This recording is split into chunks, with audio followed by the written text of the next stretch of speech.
우리가 사는 동안 익숙함이 주는 유익이 있어요. 무엇인가 익숙해지면 굉장히 편안해져요. 그리고 무엇이 어떻게 되는지를 다 알기 때문에 불안감이 없어져요. 그러니까 편안해요. 그런데 익숙해지면 편안해서 좋기는 하는데, 그런데 우리가 그때 잃어버리는 것들이 있어요. 그게 뭐냐면 익숙해지고 나면 익숙하기 이전의 것들을 잊어버려요. 그리고 마치 지금이 영원히 오래전부터 그렇게 되어진 것 같은 착각을 우리가 하게 돼요. 그래서요, 편안해지면 얻는 편안함도 있지만 익숙해지면, 그러나 그때에도 우리가 소중한 것들을 놓칠 수 있기 때문에 사실은요, 불편함을 감수하지 않으면 우리는 그 익숙함 때문에 잃어버리는 것들이 있어요. 그래서 유대인들이 지금까지 세계를 주도하며 사는 그들만의 방식 중에 하나가, 그들은 일부러 익숙함에서 벗어나서 불편함의 자리로 가는 거예요. 그걸 광야라고 불러요. 그들은 절기 때가 되면 집안에 푹신하고 따뜻한 환경에서 벗어나 광야로 가요. 텐트를 들고 가요. 그리고는 제대로 펴지도 않은 그 바닥에 텐트를 치고 울퉁불퉁한 자리에 들어놓고 밤을 지새워요. 그리고 그곳에서 그들은 이스트를 넣지 않은 빵, 무교병을 딱딱한 것을 씹으면서 그들은 그 시간을 보내요. 집안에 먹을 게 많은데 왜 그 딱딱한 걸 먹을까요? 집안에는 편안하고 좋은 게 많은데 왜 광야로 나가서 텐트를 칠까요? 이유는 익숙함이 주는 유익도 있지만 익숙함 때문에 잃어버리는 것이 있기 때문이에요. 그들은 일부러 불편한 삶의 자리로 나아가는 거예요. 왜냐하면 인생에서 소중한 것들을 잃어버리지 않기 위해서예요. 오늘 우리가 살아가면서 익숙하다고 여기는 그것들, 사실은요, 그게 그렇게 역사적으로 오래되지 않은 거예요. 근데 우리는 태어나면서부터 그걸 보았기 때문에 이게 굉장히 영원한 것이고 오랜 것이다라고 생각했어요. 우리는 그것이 새로운 환경으로 변화되려고 할 때 마치 세상이 다 무너진 것 같은 생각을 가져요. 이제 끝났을 것 같은 생각을 갖는 거예요. 그렇지 않아요. 지금 우리가 익숙하게 느끼는 그 모든 것들은요, 역사가 그렇게 길지 않아요. 그런데도 우리는 그게 마치 처음부터 지금까지 그렇게 되어진 걸로 착각을 해요. 그래서요, 변화의 시기마다 사람들은 그 변화를 두려워하게 되고요, 옛 것을 집으려고 해요. 그걸 매달리려고 해요. 그런데 그러면 결국 변화의 흐름을 가지지 못함으로 그것이 끝날 때에 함께 끝날 수밖에 없게 되는 거예요. 제가 오늘 영상을 하나 준비했는데요, 오늘 우리가 살고 있는 지금이 얼마나 커다란 변화의 시점에 있는지를 여러분에게 생각하게 해줄 거예요. 여러분 이걸 보시면서 좀 생각해 보시면 좋겠는데요. 자, 그럼 이런 급격한 변화의 시기에 우리가 무엇을 준비해야 할까? 두 가지 여기에 나옵니다. 여기 보시고, 이런 변화의 시점에 우리가 준비해야 할 것 두 가지가 있는데 그게 무엇인지를 한번 생각해 보는 거예요. 그리고 제게 이야기해 주는 거예요. 그래서 맞추는 분은 하나만 맞춰도, 제가 책을 드리려고 책을 가지고 왔어요. 그럼 두 개인데 하나만 맞추면, 두 명이 맞추면 한 사람만 주면 안 된다고 그래서 제가 두 권을 가지고 왔어요. 그러니까 걱정하지 마시고 두 가지, 이 변화의 시점에 우리가 준비해야 할 것 두 가지, 여기 나와요, 내용. 그러니까 맞추는 거예요. 아시겠죠? 아시겠죠? 예. 자, 영상 한번 보시죠.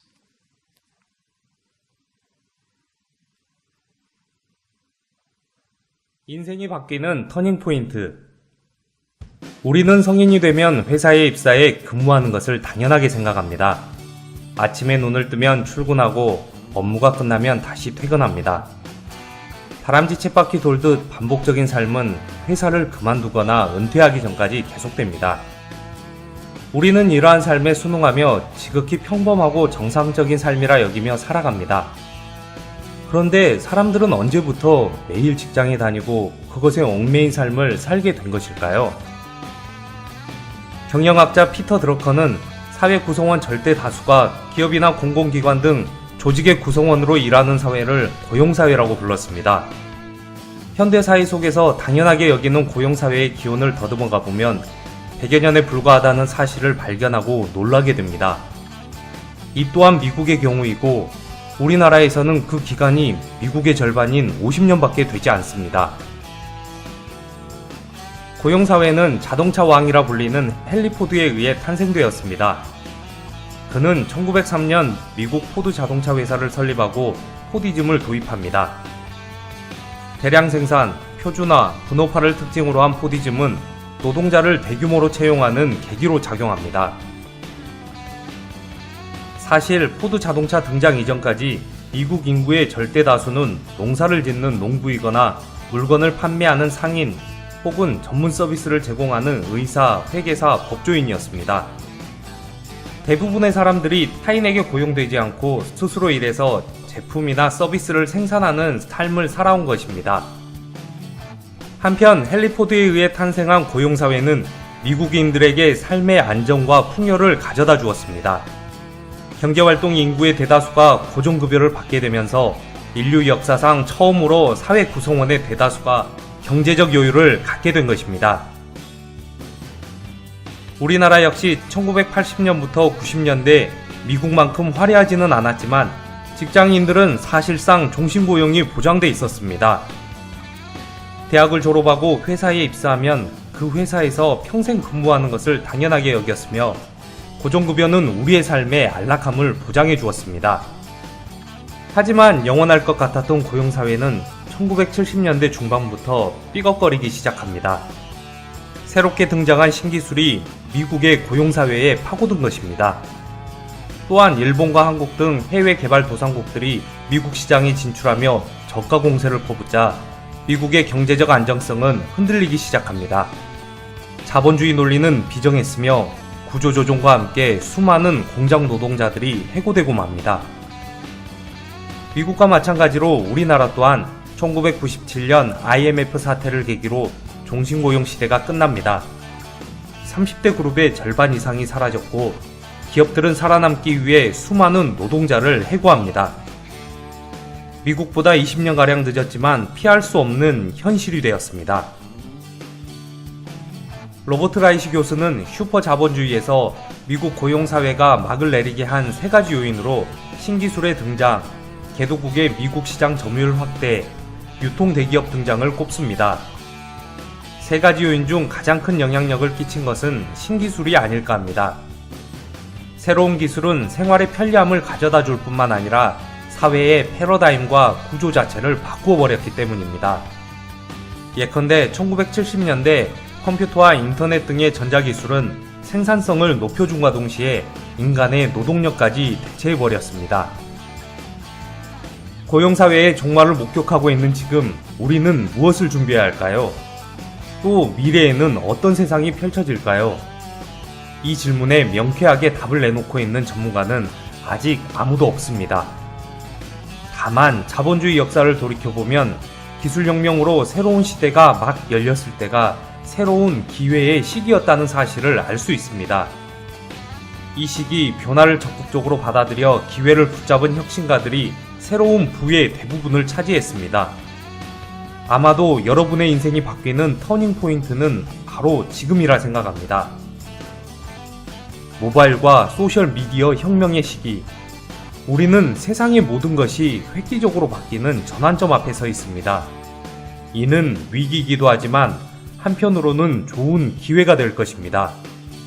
급변하는 시대, 이 기회를 어떻게 바라보고 행동하느냐에 따라 여러분의 삶은 달라질 것입니다. 자, 지금 우리가 있는 이 시점이 얼마나 중요한 변화의 시점인가? 그것을 한마디로 말하면요, 고용사회의 몰락이라고 말해요. 이게 얼마나 큰 충격인가 여러분은 직접 잘 느끼지 못할 텐데요. 여러분, 한 회사에 들어가면 평생 직업을 보장받던 사회에서 이제는 더 이상 회사가 그의 남은 삶을 책임지지 않는 사회가 된 거예요. 그러니까 회사에 한 번 들어가면 내가 은퇴할 때까지 다니던 직장 생활에서 이제는 평생 3번에서 4번 이상의 회사를 이직하는 거예요. 그러니까 회사를 옮길 때마다 불안할 수밖에 없고요.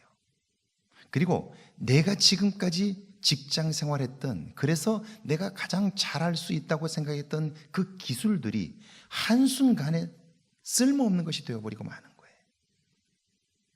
그래서 나는 어디에 갖다 놔도 쓸모없는 존재가 될 수 있는 거예요. 자, 이런 변화의 시점. 사실은 이것은 경제적인 면에서만 그렇지 않아요. 여러분, 그러니까 경제적으로 이런 변화가 왔다는 것은 뭘 말하는 거냐면 지금 우리가 겪고 있는 이 사회의 경제적인 문제, 우리는 대통령이 잘하면 될 거라고 생각해요. 그래서 대통령이 경제적인 문제를 해결하지 못한다고, 국회의원이 해결하지 못한다고 우리는 사람을 자꾸 바꾸자고 얘기해요. 그런데요, 어느 대통령도, 어느 국회의원도, 어느 학자도 현재 이 경제적 문제에 대한 해답을 가지고 있지 않아요. 만약 대통령 한 사람이 그 일을 할 수 있다면 그러면 세계에 얼마나 기라성 같은 지도자들이 많아요. 미국 같은 나라가 학자가 없어서, 지도자가 없어서 그 경제적 어려움을 겪고 있을까요? 독일이, 영국이, 프랑스가. 여러분, 그 나라들이 지도자가 없어서 그럴까요? 그렇지 않아요. 이 엄청난 변화 앞에서 어떻게 해야 할 줄을 모르는 거예요. 경제적 위기는 왔는데 이 문제를 해결할 방법은 모르는 거예요. 그러니까 지금이 위기인 것은 문제는 닥쳤는데 해결할 방법이 없는 거예요. 이것은 여러 가지 모든 면에서 다 그래요. 교회도 그래요. 교회도. 지금 얼마나 심각한 위기가 교회 앞에 왔는지 몰라요. 교인들의 숫자가 주는 것은 그렇다고 쳐도요, 다음 세대를 이어갈 목회자들의 숫자가 줄고 있어요. 신학교의 입학 정원을 맞출 수가 없고요. 미국의 경우는요, 이미 신학교가 더 이상 학생들이 없어서 재산을 팔고 있어요. 제가 다녔던 제 모교도 최근에 학교 캠퍼스를 내놨어요. 더 이상 학생들이 모집되질 않기 때문에 학교 캠퍼스를 팔고 있어요. 제가 다녔던 학교의 그 옆에 유명한 학교죠. 감리교 재단의 학교인데 클레아몬트라고 유명해요. 우리나라에 클레아몬트를 졸업한 분들이 정말 많아요. 한때 어마어마하게 많은 학생들이 공부를 하고 있었는데요, 지금 그 학교 역시 재정난으로 인해서 학교 캠퍼스를 팔아야 돼요. 그리고 이미 미국에 있는 신학교들 중에 학교를 팔아버려서 자기 건물이 없는 신학교들이 얼마나 많은지 몰라요. 유명한 학교들이에요. 대표적으로 시카고에 있는 맥코믹 신학교가 그래요. 학교 캠퍼스가 없어요. 이름만 있어요. 지금 이런 위기의 상황이 있죠. 한국도 마찬가지예요. 교회들마다 그래요. 자, 이런 변화가 우리 앞에 닥치고 있어요. 거기에 농촌 인구는 줄고 있죠. 자녀들은 낳지 않고 있죠. 자, 이 문제를 해결할 수 있는 방법이 있을까요? 자, 엄청난 변화의 시점이에요. 그러면 이 시점에 우리가 준비해야 할 게 뭘까요? 2가지. 첫 번째 뭘까요? 보셨나요? 여기 나왔는데 우리가 준비해야 할 것 2가지가 있어요. 하나는 뭘까요? 예? 그러면 이제 우리 진사영 권사님 이제부터 신기술을 배우러 가야 돼. 컴퓨터를 배워가지고 될 게 아니라 지금은 이제 앞으로의 사회에서 가장 월급을 많이 받는 직종의 사람이 누군 줄 아세요? 의사 아니에요. 약사도 아니고요. 누구일까요? 어플리케이션을 만드는 사람이에요. 앱을 만드는 사람이 돈을 가장 많이 벌 거예요. 그거 하나면 지금으로 말하면 신약을 발견하는 것보다 더 많은 돈을 벌게 될 거예요. 그러니까 아이들이 지금 초등학교 다니는 아이들이 컴퓨터 가지고 논다고 해서 그거 야단치면 절대 안 됩니다. 네. 뭘까요? 우리가 이런 변화의 시점에서 준비해야 할 두 가지. 첫 번째가 뭘까요? 조금 어려운가요? 네, 제가 하나는 가르쳐 드릴게요. 모른다는 사실을 솔직히 고백할 준비가 돼야 돼요. 이 변화에, 이 문제에 대하여 나는 알지 못합니다 라고 말해야 돼요. 그래야 마음을 합칠 수 있어요. 그런데요, 한국의 경제적 위기라고 말하는데, 출산의 위기라고, 출산 절벽을 이야기하면서 위기라고 말하는데 대책은 없어요. 해결책이 없어요. 그러면 우리는 해결책을 모릅니다 라고 말해야 마음이 하나 되어서 그 문제를 해결해 갈 수 있어요.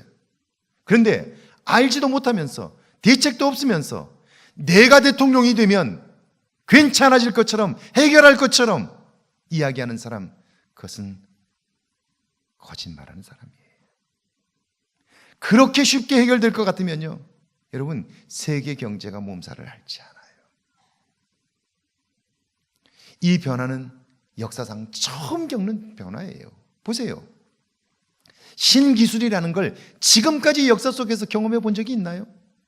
지금까지 역사 속에서 컴퓨터를 발견해서 사용해 본 적이 있나요? 컴퓨터로 인하여 이런 사회의 변화들이 가져왔는데, 그래서 정말 유익하게 편리하게 살았는데, 그런데 그것이 우리에게 주는 또 다른 불안감이 있잖아요. 그 문제는 한 번도 경험해 본 적이 없는 문제이기 때문에 해결할 가능성이 없는 거예요. 그러면 이런 변화의 시점 앞에서 솔직하게 이야기할 게 뭐냐면 모른다는 사실을 고백하는 거예요. 이게 첫 번째예요. 교회 안에도 마찬가지예요. 교회 안에 이런 엄청난 변화의 바람이 불고 있어요. 점점 한국 교회가 노령화되고 있고 젊은 세대들이 사라지고 있고, 그리고 신학생들이, 좋은 자원의 신학생들이 헌신하며 가야 다음 세대 부흥이 예견될 수 있는데, 신학교에 가는 사람들도 없지만 가는 사람들은 여기저기 떠밀려서 결국 거기까지 가는 거예요. 그러니까 교회에 좋은 리더가 준비되지 않는 거예요. 이런 경험을 역사적으로 해본 적이 없어요. 그러면 이런 변화 앞에서 우리가 모른다는 사실을 솔직히 인정하고 하나님의 도움을 구하지 않으면, 서로 마음을 합치지 않으면 이 위기를 건널 수가 없다는 거예요. 이걸 변화의 시점에 준비해야 돼요. 두 번째가 뭘까요? 두 번째. 아니, 이 책 정말 제가 좋아하는 책이거든요. 별로 관심이 없은가? 아니요. 이게 제목은 날개를 펼치는 삶인데요. 전교 411등 꼴찌가 들려주는 희망 메시지예요. 여러분 꼭 읽어봐야 할 책이에요. 네. 두 번째, 이런 변화의 시점에 우리가 준비해야 할 게 뭘까요? 아무거나 막 얘기해 보세요. 아무거나 막. 제가 비슷하면, 조금만 비슷하면 내가 맞았다고 해줄게요. 예. 하나님한테 물어봐. 예, 기도해야 되겠죠. 이때 우리가 준비해야 될 것. 제가 이 이야기를 수백 번 해요.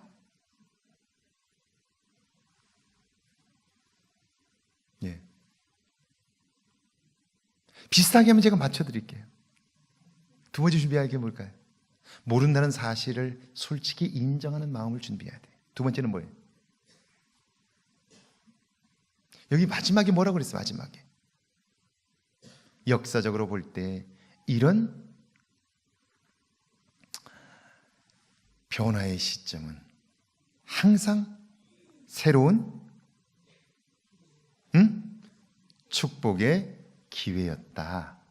그러면 이제 이 변화의 시점에 아무것도 알지 못하지만, 그러나 우리에게는 무엇이 필요하냐면 믿음이 필요한 거예요. 무슨 믿음? 변화는 오늘 우리의 삶의 축복이다라는 믿음이에요. 자, 이 변화가 이런 사회를 불안하게 만들지만, 그러나 역사적으로 볼 때 변화는 항상 우리의 삶의 축복이었다. 이렇게 얘기하면 아멘을 하셔야 돼요. 아멘을. 역사적으로 볼 때 변화는 항상 우리에게 두려움을 가져다 주었지만, 그러나 믿음의 사람들에게 있어서 변화는 엄청난 축복의 기회였다. 우리가 이걸 믿는 거예요. 아멘이시죠? 그리고 준비하는 거예요. 그러면 그 변화는요, 믿음이 없는 사람들에게는 불안감과 걱정을 가져다 주지만, 믿음이 있는 사람에게는 새로운 기회로 다가오게 되는 거예요. 할렐루야. 할렐루야. 그러니까 변화는 축복의 기회이다 라고 믿는 믿음이 우리에게 필요하다는 거예요. 아멘이시죠? 여러분, 이걸 기억하는 일이 참 중요해요. 그러면 다음 주에 이 책은 드리도록 그렇게 하겠습니다. 자, 제목이 뭐죠? 제목이 구원으로 인한 열매, 자유의 자유. 밑에 한번 같이 읽습니다. 시작.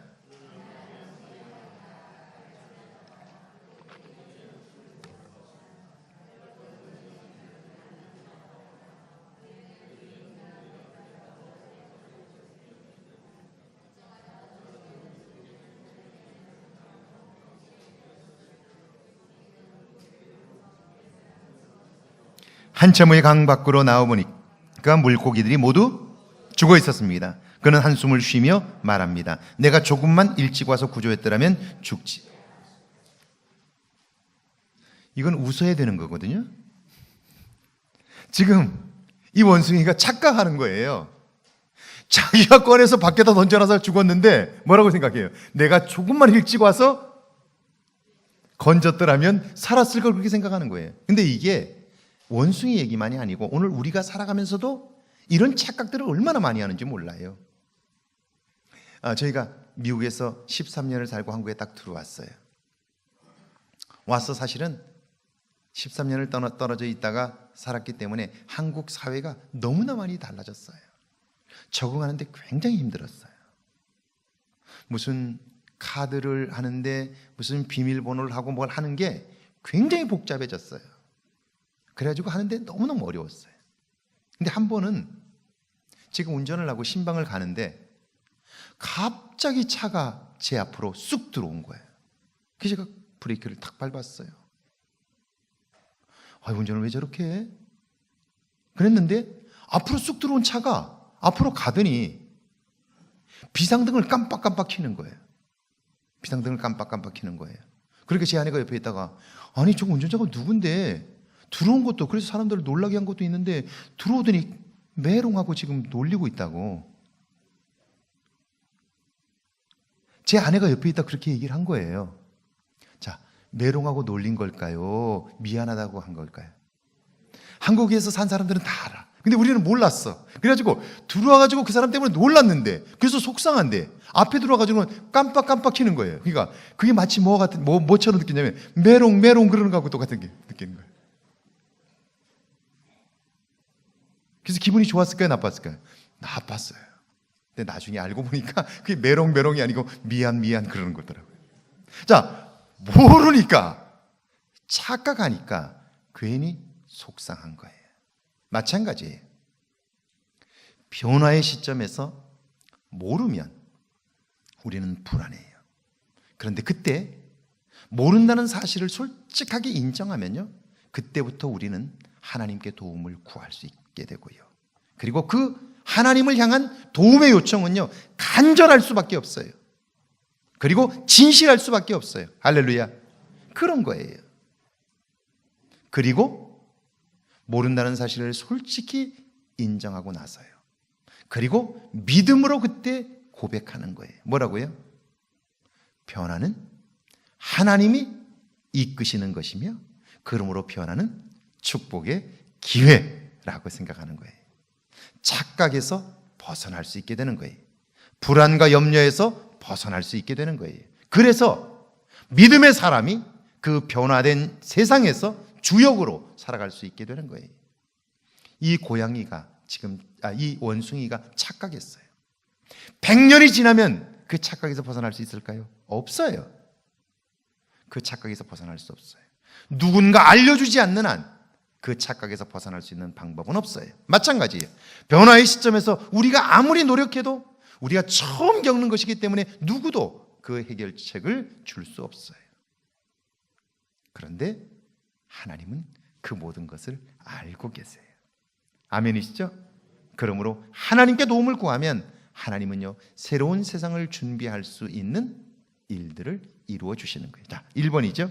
그리스도 안에서 참된 자유를 누리십시오. 자, 자유란 어떻게 주어진 것이냐면 구원으로 인한 열매예요. 그러니까 예수를 그리스도로 믿음으로 얻어진 열매가 뭐냐면 그게 자유예요. 자, 밑에 한번 같이 읽습니다. 시작.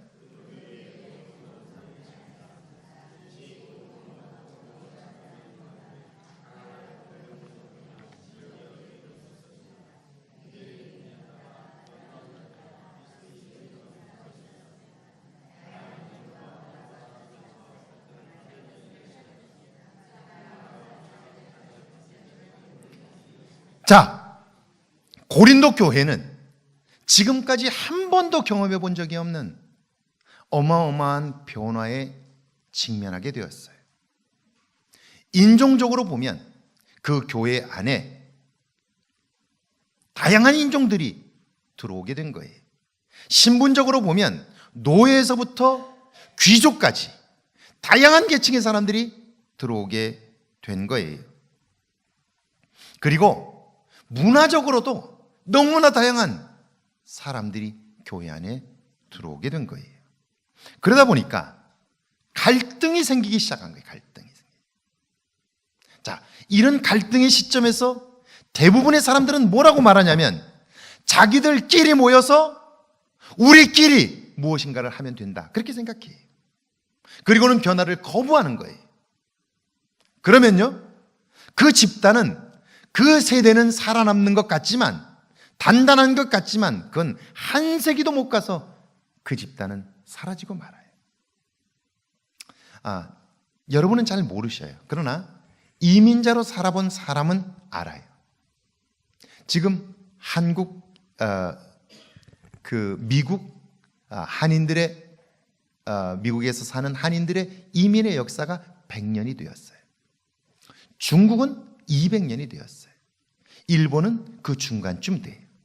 그러니까 중국은 200년, 일본은 150년, 그리고 한국은 100년 정도. 물론 조금 더 됐어요. 시간이 더 지났으니까 100년쯤 대략 그렇게 됐어요. 그러니까 이민을 미국으로 간 사람들이 그곳에서 자기들만의 공동체를 이루고 그리고 자기들의 종교를 가지고 그 사회를 형성했어요. 그래서요, 이민자들이 그곳에 가서 예를 들면 중국인 교회, 일본인 교회, 한국인 교회, 베트남 사람들은 베트남 교회, 이렇게 대만 사람들은 대만 교회, 이렇게 자기들의 교회들을 세웠어요. 그리고 1세대의 그 교회들은 굉장히 잘 모이는 것 같았어요. 그런데 지금 어떻게 되어 있는지 아세요? 지금 미국 사회에 남아있는 소수인종 교회는 한인교회가 전부예요. 중국인 교회는 다 사라졌어요. 일본인 교회도 다 사라졌어요. 없어요, 아예.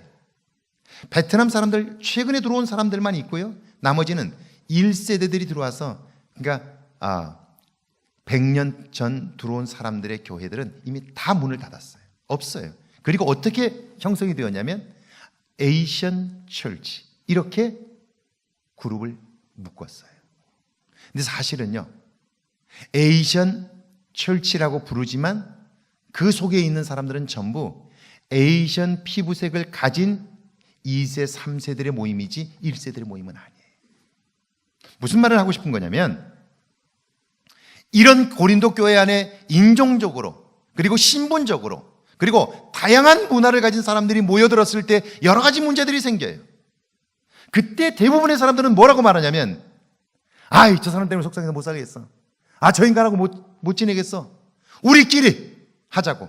그래가지고 자기들끼리, 자기들의 문화에 맞는 사람들끼리, 자기들 인종끼리 모이는 것이 가장 쉬워요. 대부분의 사람들이 그렇게 해요. 그러면 그 세대는요, 한 세대도 못 가고 교회는 사라지고 말아요. 한 세대도 못 가고. 자, 고린도 교회 안에 이런 일들로 인하여 갈등이 생기게 된 거예요. 자, 누구나가 자기들 출신별로, 자기들의 신분별로 모이는 게 편해요. 그럴 자유가 그들에게 있어요. 그런데 내게 주어진 자유이기 때문에 내가 원하는 대로 행하면 그 공동체는 망하고 말아요. 이건 역사적으로 봐도 그래요. 그러니까 이런 변화의 시점에 이런 문제가 있다고 느낄 때 그때 어떻게 반응하느냐에 따라서 그 변화의 시점은 기회가 되기도 하고 결국 지금까지 그 변화되지 못한 것들과 함께 역사가 끝날 수도 있다는 거예요.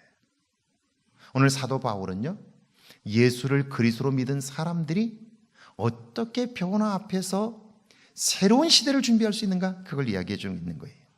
자, 자유라는 제목으로 그걸 이야기해요. 1번입니다. 참된 자유는 다른 사람의 유익을 위해 사용하는 거예요. 같이 한번 읽어볼까요? 시작.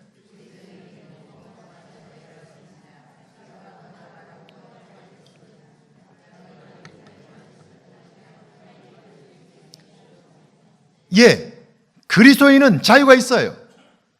말할 자유도 있고 행동할 자유도 있어요. 우리끼리 모일 자유도 있고 흩어질 자유도 있어요. 그런데 내가 가진 그 자유를 무엇을 위해서 쓸 것이냐가 중요해요. 적어도 우리가 예수를 그리스도로 믿어 그분으로 말미암아 구원을 받아 자유함을 얻었다면 그 자유는 나를 위하여 써서는 안 되고요, 그 자유는 적어도 다른 사람의 유익을 위해 사용돼야 되는 거예요.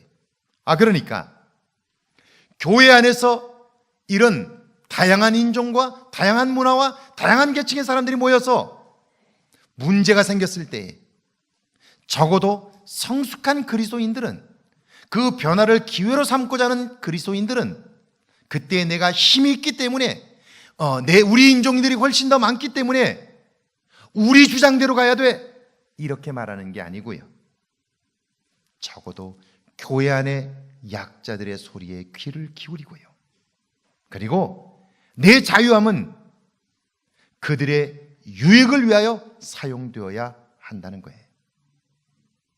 아멘이시죠? 아멘이시죠? 이것은 예수님께서 우리에게 들려주신 아주 분명한 이 땅에 오신 목적을 볼 때에도 그래요. 마태복음 20장 28절에 보면 예수님께서 이렇게 말씀하세요. 인자가 온 것은 섬김을 받으려 함이 아니라 도리어 섬기려 하고, 뭐 하러 오고요? 섬기려 하고 자기 목숨을 많은 사람의 대속물로 주려 함이라 라고 말씀해요. 자, 우리가 예수를 구원자로 믿어 자유를 얻었다면 이제 그 자유는 나의 욕심을 위하여 사용되면 안 돼요. 나의 유익을 위하여 사용되면 안 돼요. 그것은 다른 사람의 유익을 위하여 사용되어야 하는 것이죠. 그럴 때에 하나님의 능력이 나를 통하여 나타나게 되고요, 그리고 변화의 시점에 그런 사람을 통해서 하나님은요, 새로운 시대의 주역으로 삼게 되는 거예요. 할렐루야. 자, 여러분이 혹시 공정무역이라는 말을 들어보셨는지 모르겠어요. 공정무역. 자, 공정무역이라는 말은 무슨 말이냐면요, 적어도 물건이 생산될 때에 최소한의 인건비가 보장되도록 무역을 할 때 그걸 보장해 주는 무역, 그것을 공정무역이라고 그래요. 자본주의는 그 자체가 어떠냐면요, 최소한의 비용으로 최대한의 효과를 얻어야 돼요. 그러니까 저 가난한 나라에 가서 최저의 임금도 되지 않는 임금을 지불하고 그들을 혹독하게 노동을 시켜서라도 저임금으로 일을 시키고, 그래서 그 생산품을 가지고 와서 비싸게 파는 것, 이것이 지금까지 기존의 자본주의에 있어서의 선이었어요. 그런데 이제 그렇게 되면서 더 이상 가난한 사람들이 자기 생계를 꾸릴 수 없는 환경과 여건 속에 있다는 걸 알게 된 거예요. 그리고 깨어있는 사람들이 이렇게 가다가는 그들만 망하는 것이 아니라 우리도 함께 망하게 생겼다. 왜냐하면요, 보세요. 한번 소비 지출을 늘리기 시작하면요, 그걸 낮출 수가 없어요. 그런데 그걸 지금까지 지탱해줬던 사람들이 더 이상 그 노동력을 제공하지 못하고 그리고 그 상품을 만들지 못하면요, 더 이상 이 사회도 유지가 될 수 없는 거예요. 그래서 이제 사람들이 깨닫게 되는 거예요. 적어도 우리가 사용하는 물건은 조금 더 돈을 주더라도 그 사람들이 먹고 살 수 있는 최소한의 생계는 보장해주고 물건을 만들도록, 그래서 우리가 사용하도록 하자. 이게 공정무역이에요. 그러면서 사람들은요, 이런 생각이 바뀌기 시작한 거예요. 이제는 적어도 자기 이익만을 위하여 폭리를 취하는 사람들의 물건은 사지 말자. 그리고 공정무역을 통해서 정당하게 값을 지불한 사람들의 물건을 사주자 라고 생각하면서 공정무역운동을 시작하게 된 거예요. 그런데요, 그렇게 공정무역운동을 시작하면서 그들이 경험하게 된 놀라운 것이 있어요. 그게 뭐냐면요, 공정무역을 하면 내가 돈을 더 지불해야 돼요. 그런데 돈을 더 지불함으로써 내가 손해본다고 생각했는데 그게 아니고요, 공정무역을 통해서 내가 조금 더 돈을 지불하고 물건을 사보니까 나도 모르는 사이에 내가 누군가를 돕고 있다고 하는 자부심과 그리고 긍지가 생기기 시작하는 거예요.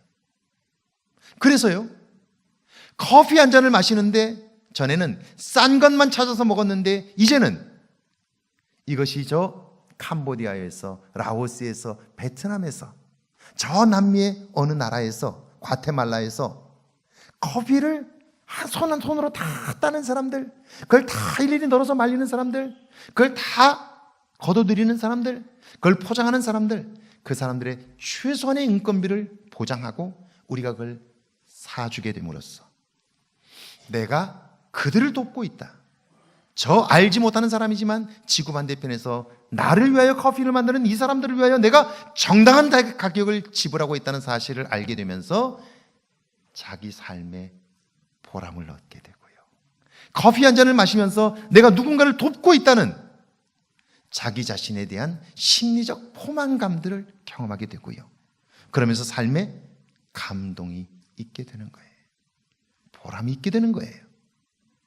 자, 그러니까 새로운 변화의 시대에서 우리가 다음 세대를 준비해야 된다면 그 중심에는요, 누군가를 돕는 일들을 내가 하고 싶다라고 말하면요, 그 사람은 반드시 그 다음 세대의 주인공이 될 수 있다는 거예요.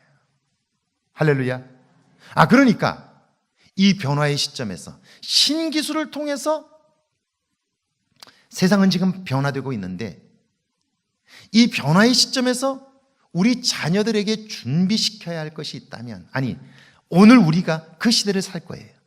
그 시대를 위하여 준비해야 할 것이 있다면요, 그것은 이제부터라도 내가 누군가의 삶에 유익을 주는 삶으로 바꾸겠다라고 다짐하면 그 사람은 변화된 세상의 주인공이 될 수 있다는 거예요.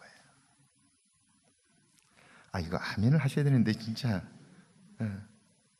이렇게 생각해 볼게요. 자, 제가 아까 이렇게 얘기했어요. 다음 세대에 가장 돈을 많이 버는 사람이 누구라고요? 여러분이 아셔야 손주들에게 그거 하라고 얘기해 줄 수 있잖아요. 그죠? 다음 세대에 돈을 가장 많이 버는 사람은 의사 아닙니다. 의사는 이제 로봇이 다 대체할 거예요. 로봇이 다 수술하고 다 할 거예요. 약사는요, 이미 여러분, 사람이 하지 않아요. 이제 이미 벌써 검증이 다 끝났어요. 약사 이제 없어질 직종이에요. 그럼 누가 돈을 제일 많이 버냐면 어플리케이션, 앱이라고 부르는데요, 앱 개발자가 돈을 가장 많이 벌 거예요. 그리고 아마 앱 개발자는 세계 부호에 아마 상위에 랭크될 거예요. 그러면 제가 물어볼게요. 어떤 사람이 가장 유명한 어플리케이션의 개발자가 될까요? 누가? 잘 몰라요? 어떤 사람이? 저는 아닐 거예요. 저는 아니고, 저는 이미 제 세대는 이미 갔어요. 저는 아닐 거예요. 지금 10대들이 다음 세대의 그 주인공이 될 거예요. 그러면 어떤 사람이 가장 성공적인 앱 개발자가 되어서 세계 부호의 상위에 랭크 될까? 누굴까요? 어떤 사람일까요? 자기 이익만 추구하는 사람? 아니에요. 적어도 그 사람은요, 다른 사람의 불편함을 자기 몸으로 겪는 사람, 다른 사람의 아픔을 내 아픔으로 느끼는 사람, 그 사람이 이 앱 개발자로서 성공적인 삶을 살게. 틀림없어요. 자, 제가 대표적인 예를 하나 들어줄게요. 여러분이 서울에 가면 버스 정류장에 뭐가 있냐면, 여기도 있는지 모르겠는데요, 버스 정류장에 가면요, 전광판이 쫙 나와 있어요. 그리고 노선의 버스가 어마어마하게 많아요. 그런데 그 노선 버스가 다 1분 후에 몇 번 버스가 도착합니다.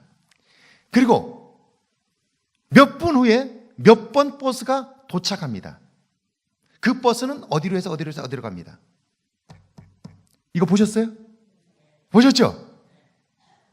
그것을 서울시가 여기도 있어요? 그거하고는 조금 달라요. 그거하고 익산 있는 거하고는 조금 달라요.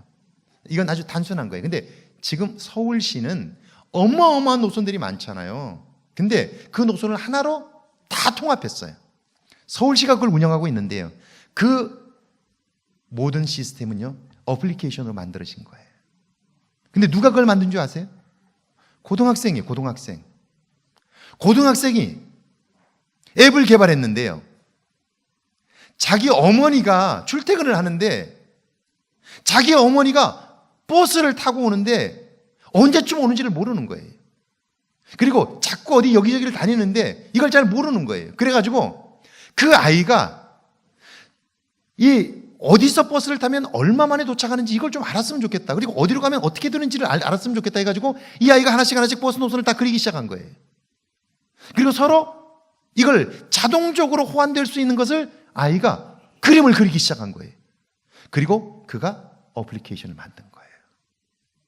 이 어플리케이션을 만들어가지고 자기 엄마를 위해서 처음 시작했는데, 어플리케이션을 만들어가지고 사람들에게 한번 써보라고 던져줬는데 사람들이 이걸 보니까 너무너무 좋은 거예요. 그래야 막 이 사람 저 사람이 막 다운을 받기 시작하고 막 난리가 난 거예요. 그리고 나서 보니까 이게 입에서 입으로 소문이 나기 시작한 거예요. 서울시가 이게 있으면 좋겠다 생각해가지고 그 개발자를 찾은 거예요. 그래서 그 사람에게 그 앱을 정식으로 서울시가 산 거예요. 그리고 그걸 발전을 시켜가지고요, 서울시 전역에 그 어플리케이션을 가지고 찾아갈 수 있도록, 그리고 이걸 적용해가지고요, 이걸 서울시 전체를 교통망을 묶어버린 거예요. 그러니까 어디가 있든지 다음 차가 몇 분 후에 오는지를 다 알려주고요, 그 차는 어디로 해서 어디로 가는지 다 알려주고요, 이렇게 한 거예요. 자, 제가 얘기하려는 건 뭐냐면, 그 고등학생이 그걸 개발해서 돈을 벌었다, 제가 이 이야기를 하려고 하는 게 아니라 그 아이가 그걸 만들게 된 동기가 뭐냐는 거예요. 동기가 누군가의 아픔을 내 아픔으로 느낄 수 있는 마음이 있어야 그런 섬세한 것들을 만들 수 있다는 거예요. 돈벌이 수단으로 만들면, 다른 사람의 고통이 무엇인가를 느끼지 못하면 그렇게 섬세한 걸 만들 수가 없는 거예요. 어플리케이션은 그런 거예요. 어플리케이션은 그런 거예요. 자, 그러니까 다음 세대 우리가 살아갈 때에 적어도 그 시대에서 우리가 자유를 누리려면 우리가 준비해야 할 건 뭐냐면요, 내가 얻은 자유, 내가 가지고 있는 것, 그것을 가지고 다른 사람의 유익을 위하여 쓸 수 있는 준비들이 되어야 변화된 다음 세상에 주역으로 설 수 있고, 그때에도 보람과 기쁨을 얻으며 살 수 있게 된다. 그게 뭐예요? 그게 구원인 것이죠. 할렐루야. 구원인 것이죠. 자, 자유는 참된 자유. 그래서 제가 자유라고 쓰지 않고 참된 자유. 이때 참된다는 말은 무슨 말이냐면 예수를 그리스도로 믿어,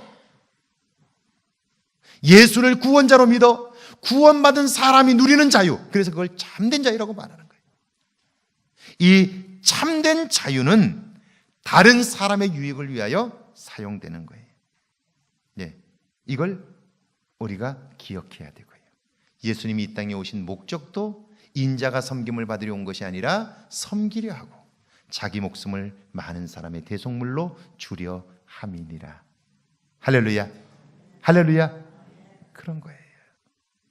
여러분에게 올 한 해 이런 자유함이 있기를 축원합니다. 그리고 다른 사람의 유익을 위하여 나의 자유를 사용하려고 하는 사람은요, 행복해요. 그리고 기쁘게 살 수 있어요.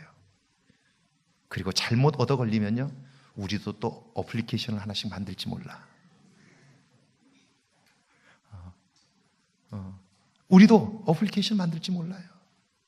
사실은 간단한 것들을 만들 수 있어요. 자, 예를 들면요, 여러분이 나이 드시셨잖아요. 제가 볼 때 우리 나이 드신 분들이 너무너무 힘들어요. 겨울이 되면 특별히 잘못하면 넘어져서 다치고요. 그러면 어떻게 하면 우리 권사님들 넘어지지 않고 겨울을 잘 날 수 있을까 고민하다가 제가 이 황등을 다 다녀보는 거예요. 다녀보다가 얼지 않는 도로를 제가 길을 하나 찾아가지고 여러분 핸드폰에다가 얼지 않는 도로 딱 누르면 황등 얼지 않는 길, 그러면 어디에 있든지 거기서 출발해가지고 내 집까지 가는데 얼지 않는 길, 얼음이 없는 길을 찾아갈 수 있도록 어플리케이션 만들면요, 그것만 가지면 얼음이 없는 길을 갈 수 있도록 도와줄 수 있잖아요. 아멘을 안 하시는군요. 그러니까 물론 제가 실력이 없어서 못한다는 거 다 아셔가지고 얘기 안 하시는 거죠. 그러나 그렇게 할 수 있단 말이에요. 그렇게 할 수 있단 말이에요.